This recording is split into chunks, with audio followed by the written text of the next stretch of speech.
Welcome to the PLZ Prem preview with myself, Gilmour, and Peter Martin. Good afternoon to all of you joining us at home. Thank you very much for watching.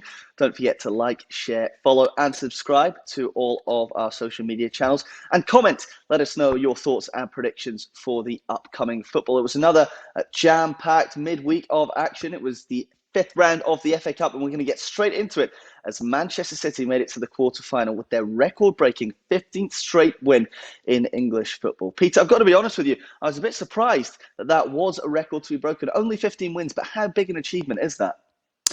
Well, it's fantastic, and this is just a clear indication of how well City are playing at the moment. Records there to be broken, and of course they were impressive. They could afford, to drop the likes of Stones, Cancelo, Zinchenko to the bench. They've got such strength and depth, and as we've mentioned time and time again, they're like a well-oiled machine at the moment, and I didn't think Swansea were going to stand in their way. No, they certainly weren't. City quite often just fielding full-strength teams, or they drop one or two in the FA Cup. They take it very seriously. Pep Guardiola became the quickest manager to 200 wins in English football, and he's no stranger to records at all. Or show how special are these players. So, and thinking next one. So, yeah, and I know we broke a record for all time, especially Preston or Arsenal equalized. So now it belongs to us, and this record will be broken for sure because the sports is like this. But, that means, it's a lot. Yep, they've broken the long-standing record, and to do it over winter as well, the January, the Christmas schedule, very impressive. And I am certain, I'm saying this now, I'm certain that Manchester City will win a domestic treble again. They're in the League Cup final, they're clear at the top of the Premier League, and they're now in the quarterfinals of the FA Cup. That's going to be the toughest one for them, away to Everton. But my question to you, Peter, is does this side rival the Centurions that we saw 2-3 years ago with Pique Aguero, David Silva, Vincent Kompany? Not for me, I don't think so, because there are too many what I would call top world-class players in that side. I mean, Kompany was an absolute rock at the back. Aguero was firing in all cylinders as well, and David Silva was quite simply a genius. No, but that's not to say this current lot don't deserve a lot of credit as well. 15 consecutive wins, unbeaten in 22, and you just don't know who's going to take points off them. It's a bold statement from you saying they're going to win the treble. It would be interesting odds to see them do that. You probably, the way they're playing at the moment, you wouldn't bet against them. Everyone can have an off day, but I just think they've got the bit between their teeth now. Everybody wants to be in that starting 11. And as we've mentioned before, guys like John Stones and that look a far more accomplished player. And they've got everybody, apart from De Bruyne, that they'd like to see back there, and Aguero in that front line scoring goals. But you never know. As we get to the business end of the season, I think you'll start to see everybody back there, full strength for Pep Guardiola. And I think they're just going to race away with it. And I don't see Tottenham causing them too many problems, despite Spurs' good record against City over the last couple of games.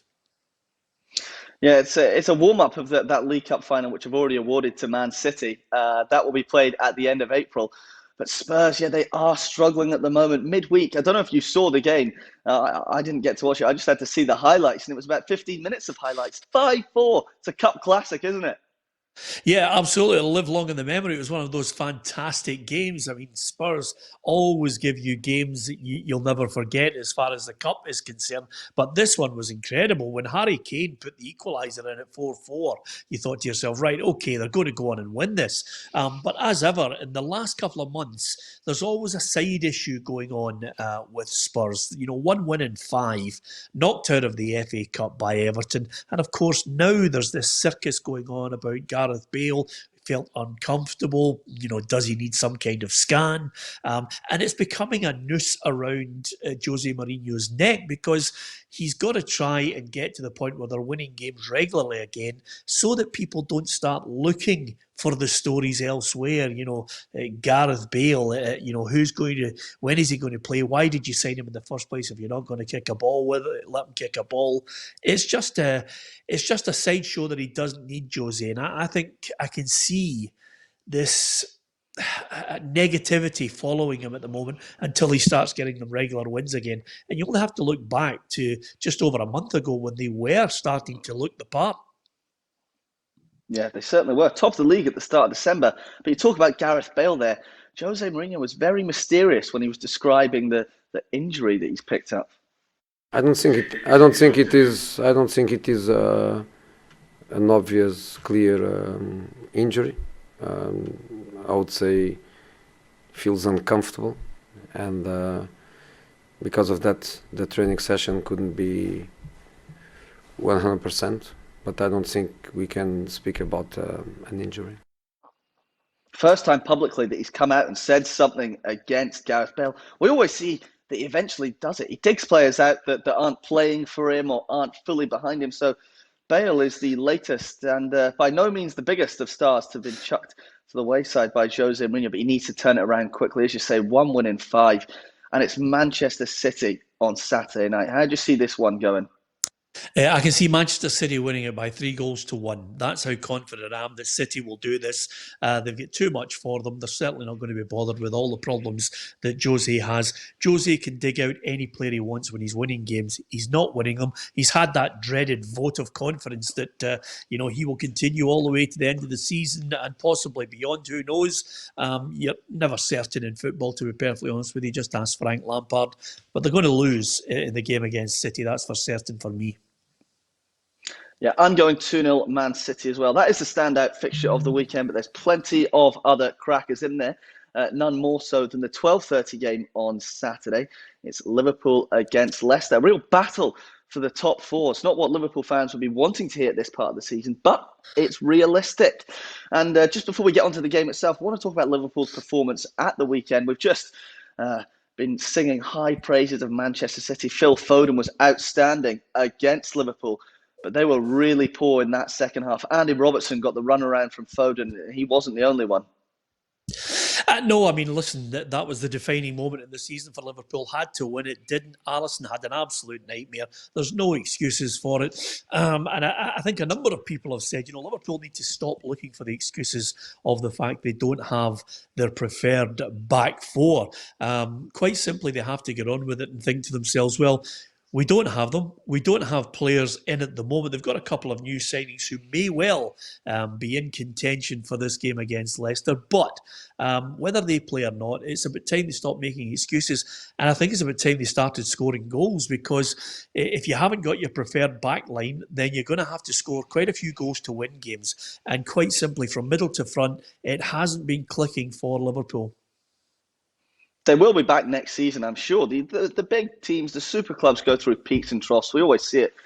And I've got to admit, when Alisson passed the second one to the City forwards, I was just thinking, I'm looking forward to hearing what Peter's going to say on Friday. But it's nice to hear that you've got no excuses. But when we talk about this season, the game against Leicester is massive. If they lose that, it could be a huge blow to their top 4 hopes. And I do think that the Foxes, Brendan Rodgers against his former team, I think he's going to do a number on them. Well, I think they're more than capable of going to Anfield and getting a point. That's for certain. That's the way I think this was going to go. I've got it down Liverpool 1, Leicester 1. But you all have to look at Leicester as well. They were actually being talked about as being contenders to win the Premier League in January. They had a great run where they were unbeaten. And then suddenly the wheels come off in February. And I don't think they're in any great form at the moment. But they're 3 points ahead of Liverpool. And I think at the end of this game, they'll still be 3 points ahead. Yeah, they're not flying, but they always impress against the big teams. Right, moving on to last night's action. We saw Chelsea labour through in the FA Cup. It was a 1-0 away win against Barnsley. Thomas Tuchel, not best pleased at the full-time whistle. He said that they showed a lack of courage.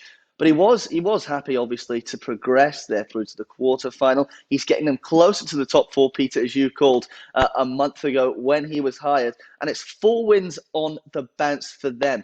He's looking forward to the Newcastle game and says they must improve from last night. There are things that we can do much better than we did in Barnsley yesterday. We hardly managed to get into the opponent's box. it was very hard to escape the first pressing line, to overcome the first pressing line, to put the game into the opponent's half. So we struggled for 45 minutes in the first half. Second half was between 45-75 was our best period. It wasn't pretty last night, but he got them through in the end, didn't he? Oh, I'm glad he's just narrowed it down to Dyer in the first half. I watched it; it was so difficult to watch Barnsley. But listen, this is Thomas Tuchel looking at a side that he's inherited. They're unbeaten since he joined them. Obviously, just that one draw at the start against Wolves, but he's slowly but surely analysing while he's winning matches, and I think he'll win enough matches to get them into the top four. But what he'll do is he'll look at some of the younger players who are desperately hoping they've got a long-term future with him. And I think he'll go out and strengthen with players that he knows from his previous clubs as well, and maybe some blue-chip players that he can get a hold of in the summer. But finishing in the top four is crucial to him. And then against a Newcastle United side that I like Steve Bruce. I get the feeling that if there's a new owner comes into at some point Newcastle, then they will change their manager. But right now, Steve Bruce is all he's interested in is keeping Newcastle away from the drop zone. They've got that 10-point cushion over Fulham. They won't get the points against Chelsea. I think it'll be a narrow defeat. But I still think Newcastle have enough to stay in this league. Yeah, I think Chelsea will win, but Newcastle to stay up as well. Quick word on Billy Gilmour from myself. I thought he was probably Chelsea's standout player. The goal came from his pass wide to Reece James before cutting it into Tammy Abraham. And perhaps Thomas Tuchel, Frank Lampard did take a shine to him, but perhaps Thomas Tuchel will think, Gilmour is my man. He likes those passing midfielders. He had Verratti at PSG and other players at Dortmund as well. So perhaps we'll see Billy Gilmour a lot more for Chelsea. Okay, moving on though, it's Manchester United. We go from one Scottish midfielder to another. Scott McTominay scoring winner for United in extra time against West Ham on Tuesday. It's his third goal in 3 games. Is he becoming the main man in midfield after Bruno Fernandes, Peter? Well, it's difficult because you've got Van de Beek. Every time the substitute card goes up, he starts running towards the touchline because he knows Fernandes is waiting in the wings. But the key thing about Scott McTominay, and this is, sometimes I think managers have a blind spot for homegrown players, is when you pay such inflated fees for foreign players who come in, if they don't hit the ground running, they seem to get a bit more latitude and longer to actually try and impress. But Scott McTominay is your classic Manchester United player. He's that Darren Fletcher. He's that Brian McClair. It's a player who comes in, knows his worth to Man United, works hard at his trade, and is there for the manager when he needs him. And if you're asking when is Scott McTominay needed, it's big games, because the manager always goes to him for big games. And the great thing about that game, that it was hard to watch, I admit, even going into extra time, was the way the ball was played into his path. Didn't have to check his stride. Finishes it into the back of the net, sends Manchester United into the next round of the FA Cup. And I think McTominay's a key player for them and will become more and more prominent. Yeah, can't disagree with you there. I called them Dr. Jekyll and Mr. Hyde last week, and I think perhaps that is to do with when Bruno Fernandes and the other top players aren't playing, because they look miles off it. We saw them win 9-0, then they go to Everton and draw 3-3, then they require extra time to beat West Ham. So we'll have to just see if United can keep it consistent, because we know rotation is key this season, with Europa League coming back as well. A team that Europa League is also coming back for, and they have rotation problems, is Arsenal. Arsenal, 2 losses in a row since I hyped them up. When was that? I said, Arsenal, they can start to look at the top 4. And they've just gone and lost to Aston Villa. They were really poor at the weekend. They're not even in the FA Cup, so they didn't play through the week. But Mikel Arteta says that his side is struggling with consistency, with injuries, suspensions, and everything going on with the pandemic. It's what it is. We have to adapt, and we have other players trying to do their job. But at a certain moment, you need some consistency. You need a team that has to play, and you see all the successful teams that you need some consistency in your starting 11s and get that chemistry, that cohesion, that together there. And we haven't been able to do that. Yeah, no Kieran Tierney or Thomas Partey for the Gunners at the weekend. They're playing Leeds United in 10th place, 1 ahead of them. Surely they've got to win that one, Peter, if they do have any aspirations of European football. I don't think they're going to win it. I think it's going to be a draw. I think Leeds, a good win over Crystal Palace. They've got that point advantage over the Gunners. And it's going to be an interesting game because Arsenal haven't got the preferred strongest 11. They play some nice football in part, but Leeds United get right into your face, and I think they'll knock Arsenal out of their stride. I fancy them to get a point in this match. Arsenal, 1 win in 5, as you mentioned there, not firing in all cylinders. And I'll tell you, the greatest success for Mikel Arteta at the end of this season will be to scrape European football for Arsenal. And then he's obviously got to go and try and recruit better standard of player to come in there. Any of the European players, the top players that he can get his hands on to fit into Arsenal's style, he'll need them. Yeah, we'll just have to wait and see with that one. It might have to be another quest to the Europa League if they do want European football next campaign. But I'm going to go for a fantastic game, 2 real football insides. 2-2. I'll go for 2-2. I'd take that right now. Anything for not another defeat. Okay, that's all we have time for. Thank you very much for joining us this week. Don't forget, on Monday, I'll be back giving you a roundup from all of the weekend's action. Once again, thank you for joining us. Don't forget to like, share, follow, and subscribe to all of our social media channels. And from myself and Peter Martin, it's goodbye. We'll see you again at the same time next week.